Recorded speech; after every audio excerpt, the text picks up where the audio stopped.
The Lord is my shepherd. Psalm 23 verse 1. The Lord is my shepherd, I shall not want.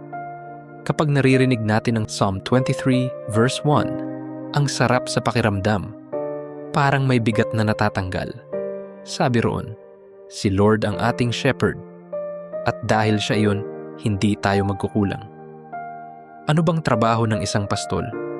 Inaalagaan niya ang kanyang mga tupa. Pinapastol, pinoprotektahan at ginagabayan. Ganon din si Jesus sa atin. Sa gitna ng lahat ng problema, pagod at stress sa buhay, gusto niya tayong akayin sa tamang landas. Hindi niya tayo pinababayaan. Minsan, ang hirap magtiwala kapag ang nakikita mo lang ay kakulangan.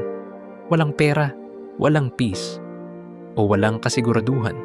Pero ang totoo, hindi tayo kailanman pinabayaan ng Diyos. Baka hindi laging sobra, pero lagi siyang nagbibigay ng sapat. Yung tamang-tama lang sa kailangan natin, material man or spiritual. Kapag si Jesus ang shepherd mo, hindi mo kailangan matakot. Kasi alam mong kahit hindi mo kontrolado ang lahat, siya ang nangunguna. Siya ang bahala.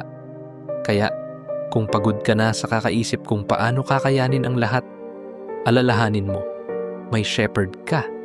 At hindi basta shepherd, kundi ang Panginoon mismo. Panginoon, salamat dahil kayo ang aking shepherd. Kayo ang gumagabay, nagbibigay at nagpoprotekta sa akin. Patawarin ninyo po ako kung minsan nakakalimot akong magtiwala. Tulungan ninyo akong laging manalig na sapat na kayo. Hindi man perpekto ang sitwasyon, basta kasama ko kayo ayos na.